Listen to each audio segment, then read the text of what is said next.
Oke, kamu masih ingat nggak? Waktu kamu kelas 2, kamu belajar tentang energi dong ya? Nah, ingat nggak? Kamu belajar kenapa suatu benda itu kalau dilepaskan dari ketinggian tertentu, dia bisa jatuh. Dia jatuh nih, tuk tuk tuk tuk tuk tuk tuk tuk tuk tuk, gubrak, gitu ya. Oke, nah, kenapa dia bisa jatuh? Ayo, kenapa coba? Ya, tahu nggak? Oke, kalau kamu masih ingat, penjelasannya itu ada di energi, energi apa? Energi potensial, gitu ya. Jadi, energi potensial di sini itu tinggi, gitu ya. Nah, energi potensial di bawah itu sama dengan nol. Nah, jadi energi potensial inilah yang mengakibatkan benda itu bisa bergerak ke bawah, gitu. Oke? Ya, jangan lupa ya yang udah dipelajari waktu kelas 2 ya. Oke, berikutnya juga, misalkan aku punya pipa nih, pipa. Pipa ini aku isi dengan air. Nah, airnya itu mengalir dari tempat yang tinggi ke tempat yang rendah kan ya? Iya, dia mengalir seperti itu. Kenapa bisa kayak gitu? Iya, karena potensial di tempat yang tinggi itu lebih tinggi daripada potensial di tempat yang rendah. Gitu ya. Nah, jadi ingat konsepnya.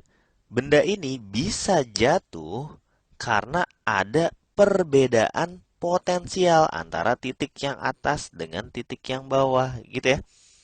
Oke, kalau aku tanya, benda di tengah-tengah sini mungkin nggak bergerak ke samping misalkan?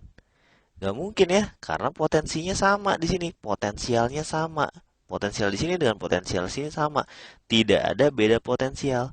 Yang ada beda potensial kemana? Ke bawah, karena di bawah itu potensialnya nol, gitu ya. Nah, begitu juga dengan listrik. Arus listrik itu akan muncul kalau ada beda potensial.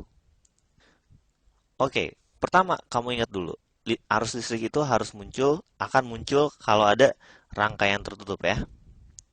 Rangkaian tertutup, closed circuit.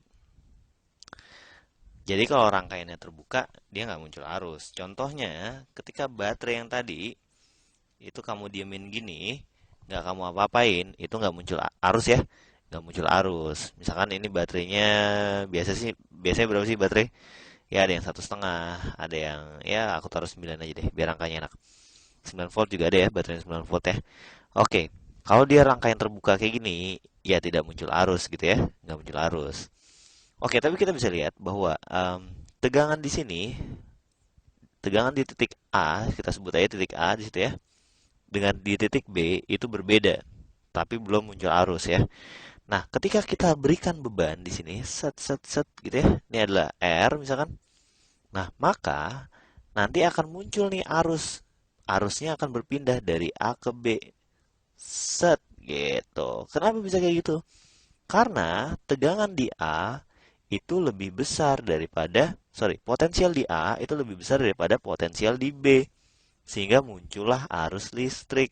Gitu ya. Oke. Dan ingat satu lagi.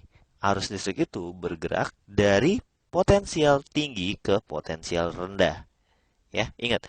A itu adalah potensial tinggi. Kita bisa bilang bahwa A itu adalah 9 volt. Dan B itu bisa kita anggap 0 volt. Gitu ya. Nah, oke. Sekarang, apa yang terjadi kalau baterainya dicopot, kemudian kita hubungkan titik A dengan titik B seperti ini?